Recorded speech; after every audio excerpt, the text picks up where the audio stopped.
ሻሎም ሻሎም ቅዱሳን ከእግዚአብሔር ከአባታችን ከጌታም ከኢየሱስ ክርስቶስ ብዙ ጸጋ፣ ብዙ ሰላም፣ ብዙ ምሕረት ለሁላችን ይብዛ።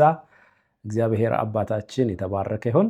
እንግዲህ ዛሬ ደግሞ በተመሳሳይ በጥያቄና መልስን የመጣ ነው። ከተጠየቁ ጥያቄዎች መካከል አንደኛውን ዛሬ እንመልሳለን ማለት ነው። ጥያቄው እንዲህ የሚል ነው። በመነጠቅና በዳግም ምጽአት መካከል ልዩነት አለ ወይ? ልዩነት ካለ ደግሞ ልዩነቱ ምን ይመስላል የሚል ጥያቄ ነው።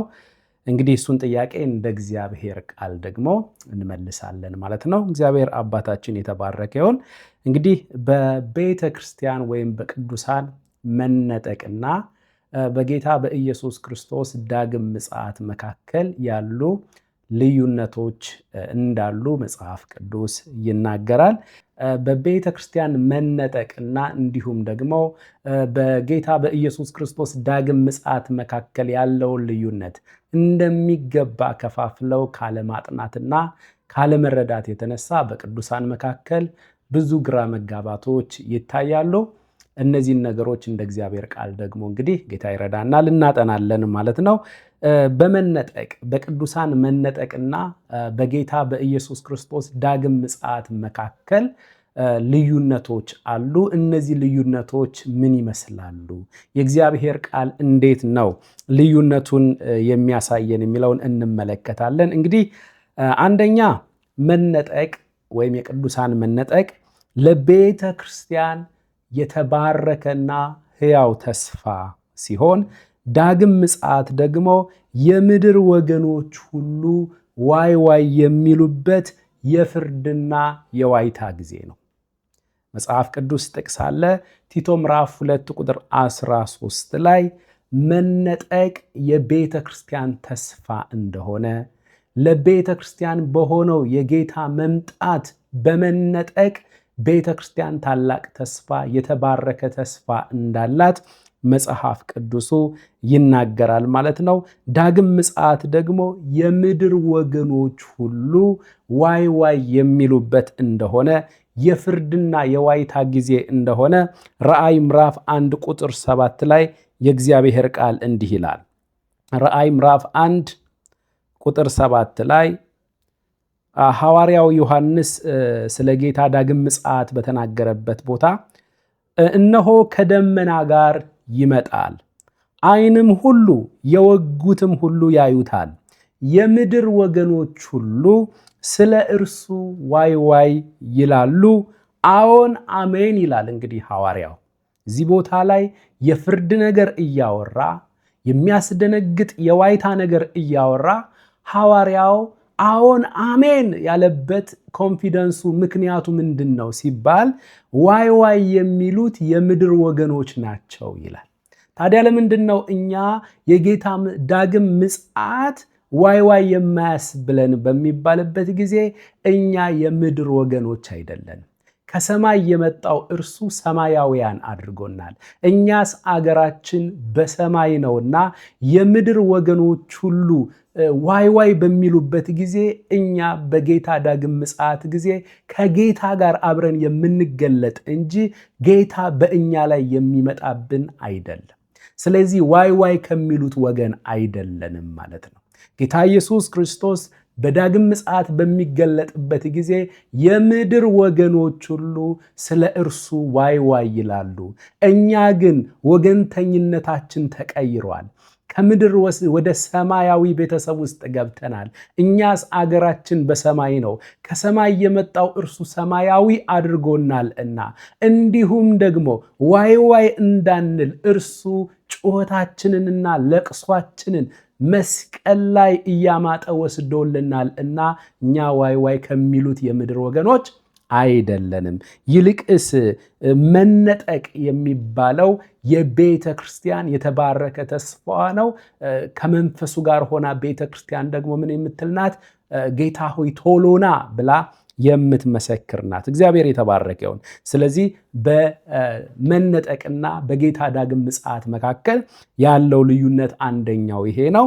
በመነጠቅና በዳግም ምጽአት መካከል ያለው ሁለተኛ ልዩነት መነጠቅ ጌታ ኢየሱስ ለቅዱሳኑ ብቻ የሚገለጥበት የሚታይበት ሲሆን ዳግም ምጽአት ግን ክርስቶስ ለዓለም ሁሉ የሚገለጥበት ለዓለም ሁሉ የሚታይበት ነው።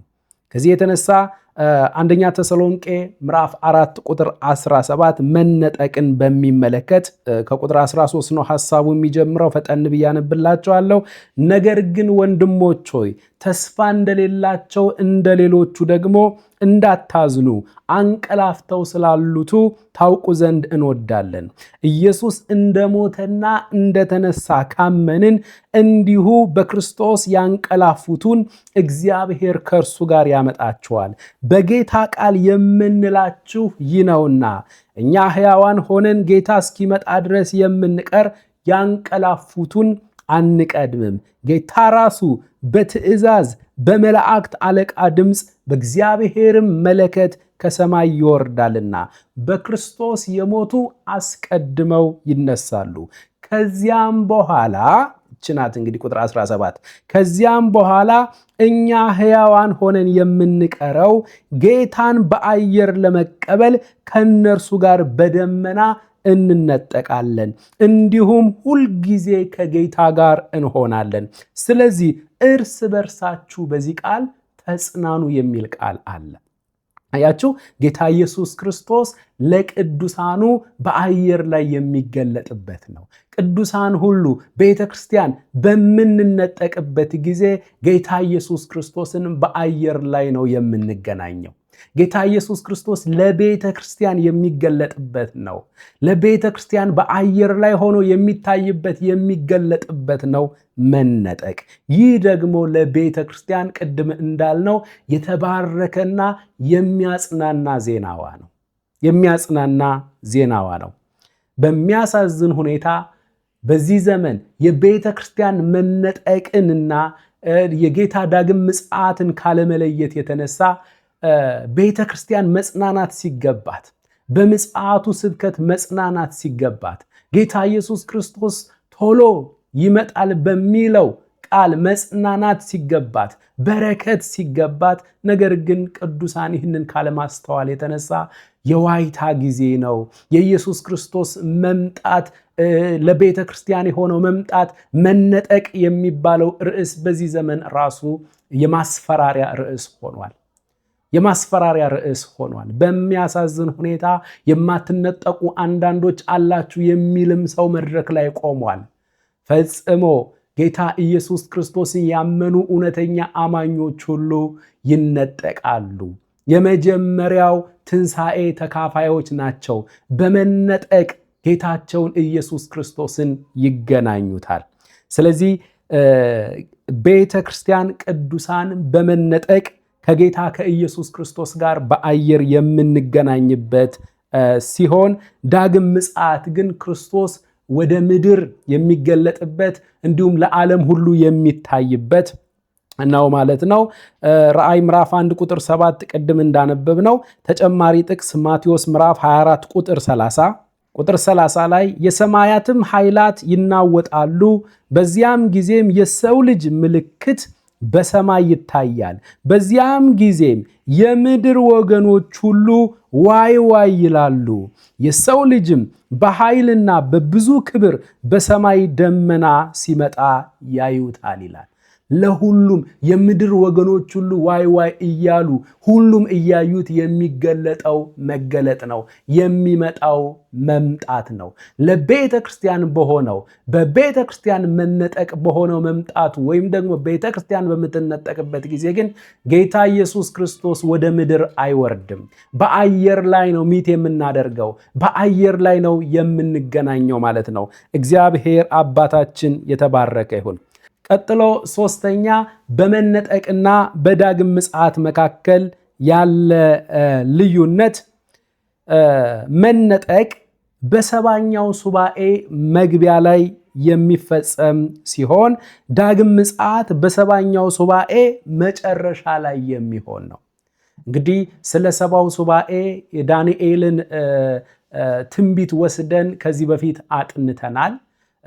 እዛው ዩቲዩብም ላይ ማግኘት ትችላላችሁ። የዳንኤል ሰባው ሱባኤ በሚል ማለት ነው።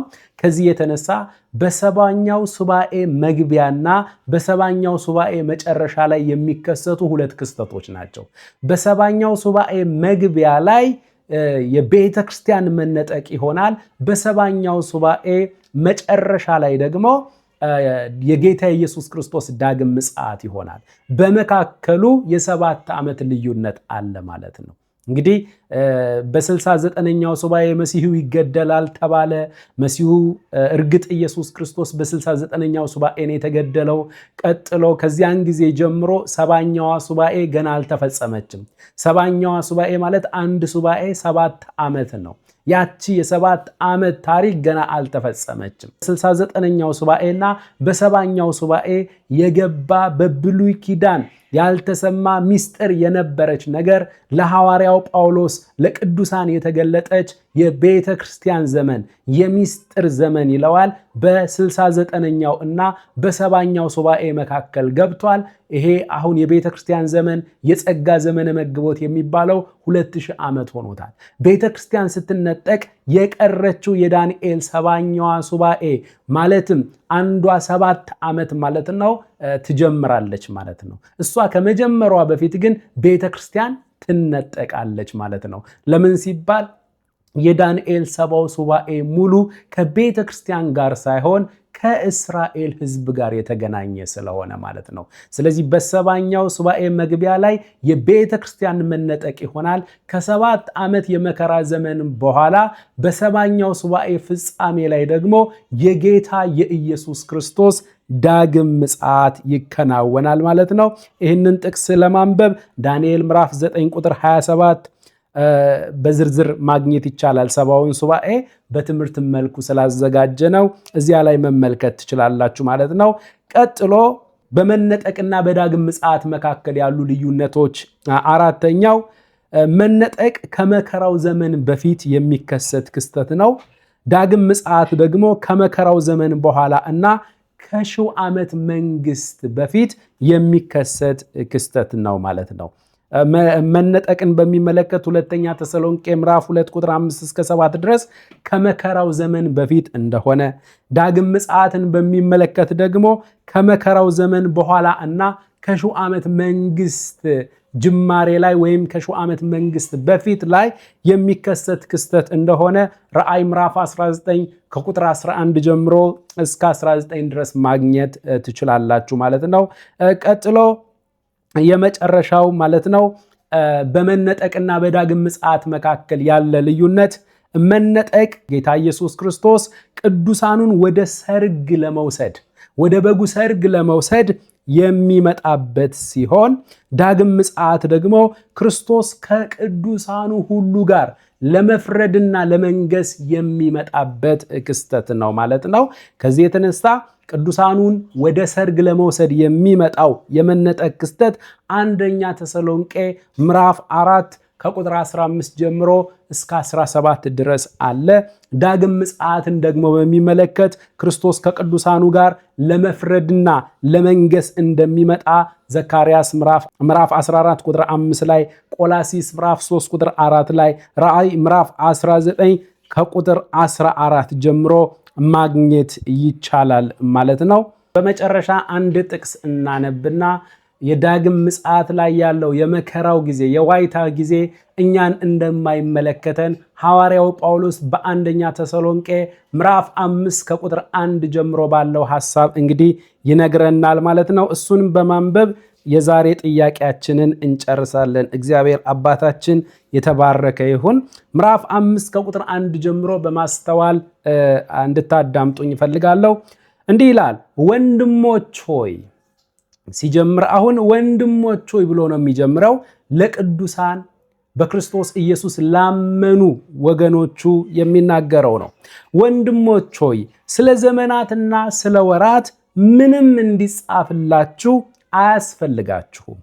የጌታ ቀን ዳግም ምጽአት አስፈሪው ቀን ማለት ነው። የጌታ ቀን ሌባ በሌሊት እንደሚመጣ እንዲሁ ይመጣ ዘንድ ራሳችሁ አጥብቃችሁ አውቃችኋልና። አሁን ቅዱሳን አንድ ዕውቀት አለን። የጌታ ቀን ላይ ጌታ ኢየሱስ ክርስቶስ ለፍርድ ሲመጣ የዋይታ ቀን ነው፣ የፍርድ ቀን ነው። በሚመጣበት ጊዜ አንድ ነገር እናውቃለን። ሌባ በሌሊት ድንገት እንደሚመጣ እንዲሁ አይነት አመጣጥ እንደሚመጣ አጥብቀን እናውቃለን። ነገር ግን በእኛ ላይ የሚመጣው መምጣት እንዳልሆነ ደግሞ ቀጥሎ ይናገራል። ጌታ ኢየሱስ ክርስቶስ ይመጣልናል እንጂ አይመጣብንም። ቅዱሳን ይመጣልናል እንጂ አይመጣብንም። እኛ ከእርሱ ጋር አብረን ለፍርድ እንመጣለን እንጂ በእኛ ላይ ለመፍረድ አይመጣም። አባባ በኢየሱስ ስም እናመሰግንሃለን። ቁጥር 3 ይህንን ነገር በደንብ ያብራራልናል። ሰላምና ደህንነት ነው ሲሉ የሚል ቃል አለ። ተመልከቱ። ሰላምና ደህንነት ነው ስትሉ ሳይሆን እያለ ያለው ሰላምና ደህንነት ነው ሲሉ እነማን ናቸው? አንቢሊቨርስ፣ በእሱ የማያምኑ በሰባቱ ዓመት የመከራ ዘመን ፍጻሜ ላይ ያሉ በእርሱ የማያምኑ ሰላምና ደህንነት ነው ሲሉ ያን ጊዜ ምጥ እርጉዝን እንደሚይዛት ጥፋት በድንገት ይመጣባቸዋል። ይመጣባችኋል ሳይሆን ይመጣባቸዋል። ጌታ ኢየሱስ ክርስቶስ በእኛ በቅዱሳን በእውነተኛ አማኞች ላይ ለፍርድ አይመጣብንም። ይልቅስ እኛን ለመንጠቅ፣ እኛን ለመውሰድ፣ ወደ በጉ ሰርግ ራት እኛን ለመውሰድ ይመጣልናል። መነጠቅ የተባረከ ዜና ነው ብለናል። መነጠቅ ለቤተ ክርስቲያን መጽናናቷ ነው ብለናል እንጂ ፍርድና ዋይታ ለቅሶ የምታሰማበት ዜና አይደለም። ስለዚህ ምጥ እርጉዝን እንደሚይዛት ጥፋት በድንገት ይመጣባቸዋል እያለ ስለ ሶስተኛ ወገኖች ዮሐንስ የምድር ወገኖች ስላላቸው ነው የሚያወራው። ቀጥሎ ከቶም አያመልጡም ይላል። ከቶም አታመልጡም አይደለም ያለው። እኛ ማምለጥ ሆኖልናል። እግዚአብሔር በክርስቶስ ኢየሱስ ከጥፋት አስመልጦናል፣ ከመከራ ሁሉ አድኖናል። ከቶም አታመልጡም ሳይሆን ከቶም አያመልጡም ነው ያለው። እኛ ማምለጥ ሆኖልናል። ስሙ የተባረከ ይሁን። ቁጥር 4 ላይ እናንተ ግን ይላል። አያችሁ፣ እያወራ የነበረው ስለሌሎቹ ነው። ስለሌሎቹ ነው። ሰላምና ደህንነት ነው ሲሉ የሚላቸው ሌሎችን ነው። ያን ጊዜ ምጥ እርጉዝን እንደሚይዛት ጥፋት በድንገት ይመጣባቸዋል ያለው ሌሎችን ነው። ከቶም አያመልጡም ያለው ሌሎችን ነው። ወደኛ ዘወር ይለና ወደ እውነተኛ አማኞች እናንተ ግን ወንድሞች ሆይ ቀኑ እንደ ሌባ ይደርስባችሁ ዘንድ በጨለማ አይደላችሁም። ሃሌሉያ! በጨለማ አይደለንም። ቀኑ የዳግም ምጽአት የመከራው የዋይታው ቀን ይደርስብን ዘንድ እኛ በጨለማ አይደለንም፣ ከጨለማ ወገን አይደለንም። እኛ የብርሃን ልጆች ነን። እኛ ከጨለማ ወደሚደነቅ ብርሃን የፈለስን ነን። እኛ ከሰይጣን ከጨለማ አገዛዝ አውጥቶ ወደ ፍቅሩ ልጅ መንግስት ያፈለሰን፣ ከጨለማ ወደሚደነቅ ብርሃን ያወጣን የፍቅሩ ልጅ መንግስት ቤተሰብ ነን። የብርሃን ልጆች ነን። በጨለማ አይደለንም። አሁን በጌታ ብርሃን ነን። ጌታ ኢየሱስ እኔ የዓለም ብርሃን ነኝ፣ እኔን የሚያምን የሚከተለኝ ደግሞ የህይወት ብርሃን ይሆንለታል ብሏል። እናመሰግንሃለን ጌታ ሆይ። ስለዚህ እናንተ ግን ወንድሞች ሆይ ቀኑ እንደ ሌባ ይደርስባችሁ ዘንድ በጨለማ አይደላችሁም። ሁላችሁ የብርሃን ልጆች የቀንም ልጆች ናችሁና እኛ ከሌሊት ወይም ከጨለማ አይደለንም። እንግዲያስ እንንቃ፣ በመጠንም እንኑር እንጂ እንደሌሎቹ አናንቀላፋ። የሚያንቀላፉ በሌሊት ያንቀላፋሉና የሚሰክሩ በሌሊት ይሰክራሉና እኛ ግን ከቀን ስለሆንን የእምነትንና የፍቅርን ጥሩር የመዳንን ተስፋ እንደራስ ቁር እየለበስን በመጠን እንኑር። ቁጥር 9 ተመልከቱ። እግዚአብሔር ለቁጣ አልመረጠንምና በሚመጣው ጥፋት እንድንጠፋ፣ በሚመጣው የመከራው ዘመን የምድር ወገኖች ሁሉ ዋይ ዋይ የሚሉበት ቦታ ላይ አማኞች የሉም። እውነተኛ አማኞች የሉም። በዚሁ አጋጣሚ በየመድረኩ የምንቆም የምናገለግል ቅዱሳን ማስተዋል ይገባናል። መነጠቅንና ዳግም ምጽአትን ካለመለየት የተነሳ ዳግም ምጽአትንና መነጠቅን ደባልቀን የመነጠቁ ዜና ቅዱሳንን ሊያስደስታቸው በረከት እንደሆነ ገብቷቸው እልል ሊሉ ሲገባቸው ምስጋናን ለጌታቸው ማቅረብ ሲገባቸው ጌታቸውን በጉጉት መጠበቅ ሲገባቸው የፍርድ ቀን እንደሆነ ተደርገው ተሰብከው መነጠቅ መራራ ዜና ሆኗል። መነጠቅ የፍርድ ዜና ሆኗል። መነጠቅ በጣም የሚያሳዝን ቅዱሳን ሁሉ የሚፈሩት ዜና ሆኗል። ያሳዝናል። በመነጠቅና በዳግም ምጽአት መካከል ልዩነት አለ። እግዚአብሔር እውነተኛ አማኞችን ለቁጣ አልመረጣቸውም። በመከራው ዘመን ፍጻሜ ላይ በዳግም ምጽአት የሚመጣው የምድር ወገኖች ሁሉ ዋይ ዋይ የሚሉበት ጥፋት እውነተኛ አማኞችን አያገኝም። ስለዚህ እግዚአብሔር ለቁጣ አልመረጠንምና በጌታችን በኢየሱስ ክርስቶስ መዳንን ለማግኘት ነው እንጂ ይላል። እግዚአብሔር አባታችን የተባረከ ይሁን። ስለዚህ በመነጠቅና በዳግም ምጽአት መካከል ያሉ ልዩነቶች እነዚህ ናቸው። ራእይ ምዕራፍ 22 ከቁጥር 13 ጀምሮ አልፋና ኦሜጋ ፊተኛውና ኋለኛው መጀመሪያውና መጨረሻው እኔ ነኝ አለ። ቁጥር 20 ላይ ወረድልና ይህንን የሚመሰክር አዎን በቶሎ እመጣለሁ ይላል። አሜን። ጌታ ኢየሱስ ሆይ ቶሎና እንላለን ደግሞ ሁላችን። እግዚአብሔር የተባረከ ይሁን። የጌታ መምጣት ለኛ ታላቅ ዜና ነው። በተለይ ለቤተ ክርስቲያን የሆነው ለመነጠቅ የሚሆነው መምጣቱ መነጠቅ ለቤተ ክርስቲያን የተባረከ የሚያጽናና ዜና ነው። ስለዚህ የምንሰብክ የምናስተምር ሰዎች ይህንን ለይተን እንደሚገባ ልንሰብክና ስለመነጠቅ የሚሆን ትምህርት ለቅዱሳን ልናስጨብጣቸው የተባረከ ተስፋቸውን የሚጠብቁበት ለመጽናናት የሆነውን እውነት የሚረዱበትን ትምህርት ልናስተምር ይገባል። ዘማሪዎችም ስለ ጌታ ስለ ኢየሱስ ክርስቶስ መምጣት ወይም ስለ ቤተ ክርስቲያን መነጠቅ ወደ እርሱ ስለመሰብሰባችን ዝማሬ ሊበዛልን ይገባል ማለት ነው። ከዚህ የተነሳ ይህንን የሚመሰክር አዎን በቶሎ እመጣለሁ ይላል።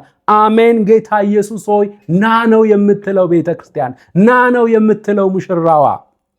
ቁጥር 21 የጌታችን የኢየሱስ ክርስቶስ ጸጋ ከሁላችን ጋር ይሁን አሜን ይልና ዮሐንስ ይጨርሳል ማለት ነው። እኛም መንፈሱና ሙሽራይቱ ና ይላሉ ተብሎ ተጽፏልና እርሱም እመጣለሁ እንዳለ ቤተ ክርስቲያንም ተስማምተን ጌታ ሆይ ና እንላለን። ኢየሱስ በቶሎ ይመጣል። ጌታ ኢየሱስ ክርስቶስ ይመጣልናል እንጂ አይመጣብንም። እግዚአብሔር ይመስገን። የዛሬው ይህንን ይመስላል። ከእግዚአብሔር ከአባታችን ከጌታም ከኢየሱስ ክርስቶስ የሆነ ብዙ ጸጋ፣ ብዙ ሰላም፣ ብዙ ምሕረት ከሁላችን ጋር ይሁን። ሻሎም አሜን።